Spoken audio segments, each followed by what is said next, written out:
Supercars cost a small fortune. So why on earth do we keep seeing stuff like this? Everything from McLaren P1s and Sennas to Ferrari F40s and 355s. It's just a bit odd, isn't it? You'd think that spending a few $100,000 on a car would make it absolutely perfect. Surely these manufacturers have done everything in their power to make sure nothing can go wrong. But unfortunately, that's not always the case. And there are a number of reasons why we keep seeing these cars going up in flames. But before we get into that, a quick ad from our sponsor, Brilliant. They are the best place to learn about science, technology, engineering, and maths. And they make it really easy to learn at your own pace. The secret is that there aren't any university lectures, where you get lost 5 minutes in and then can't keep up. Ask me. I know. They are small, bite-sized courses that build up from the fundamentals, allowing you to learn through doing. I'd recommend the Classical Mechanics course, as it uses cars, Formula 1 and bikes as examples. You can work through the basics of kinematics and energy, but you can continue up to things like calculus, and the sky is the limit. To get started for free, visit brilliant.org/drivenmedia, or click on the link in the description, and the first 200 of you to sign up will get 20% off Brilliant's annual premium subscription. Thanks to Brilliant for sponsoring this video, and now on to the rest of it. Build quality and recalls can be a huge problem for supercars. Big manufacturers like Ferrari, Lamborghini and McLaren have had their fair share of problems. Just look at this.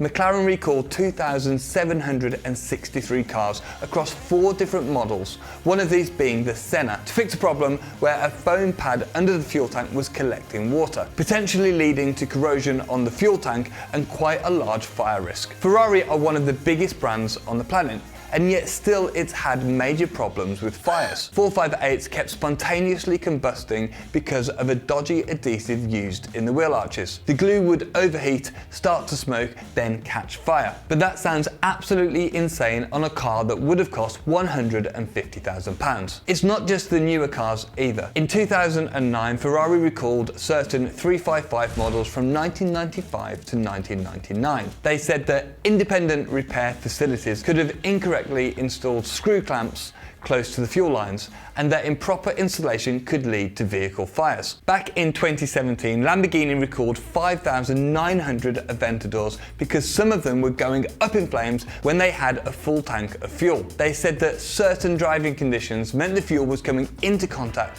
with the hot exhaust and causing fires. The fix was an upgraded evaporative emission, which is the system that stops fuel vapors escaping and becoming a ball of fire. As we all know, Aventador owners do like to show off. So one thing that Lamborghini did add is that the problem could be made much worse by over-revving at a standstill, or if the car had an aftermarket exhaust. There's actually one video of a guy revving his Aventador in traffic until the rear end just starts to catch fire. And it's that point that leads me on to the next biggest reason for these fires. It doesn't matter how well a car is built. If it falls into the wrong hands, then it could very easily end up in a hedge or as a very expensive pile of ash. This goes for all cars, not just supercars, but cheaping out on parts and repairs can have its risks. It just happens to be that the risk with supercars is tens of thousands of pounds in repairs or a very sticky insurance claim. Maintaining a supercar is expensive, and some people just don't want the badge with the cost that goes with it. These guys have a Ferrari on the drive, but they keep a tally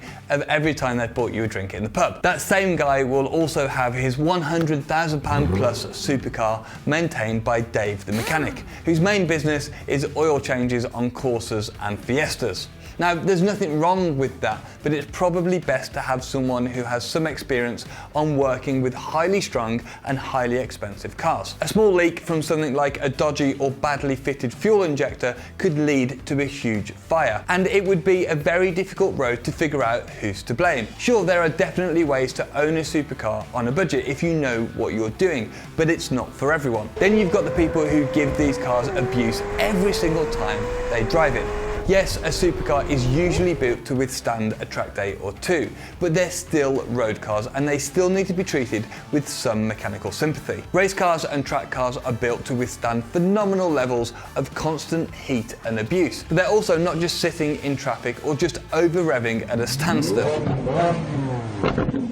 There will be plenty of measures in place for when it does go wrong. Drivers will have flame retardant race suits and the cars will be fitted with extinguishers and fire suppression systems to prevent a huge blaze. When you've got supercar owners sat at a standstill with revs pinned at 8,000, things can get very hot and very flamey. This is also made much more likely in far off places where temperatures are already much higher. Yes, a car shooting flames is kinda cool, but a wildfire erupting out of the engine bay is not exactly what you want. Combine those two things, a badly maintained, badly driven supercar, and you'll quite possibly end up with a little pile of Italian dust and a really big insurance premium. So why don't we see normal cars catching fire? Well, it's not that it doesn't happen, it's just that we don't really see it. No one writes a news article or makes a YouTube video about a Toyota Corolla catching fire. $1 million F40 on fire? Well, that's more newsworthy. It is less likely with regular cars.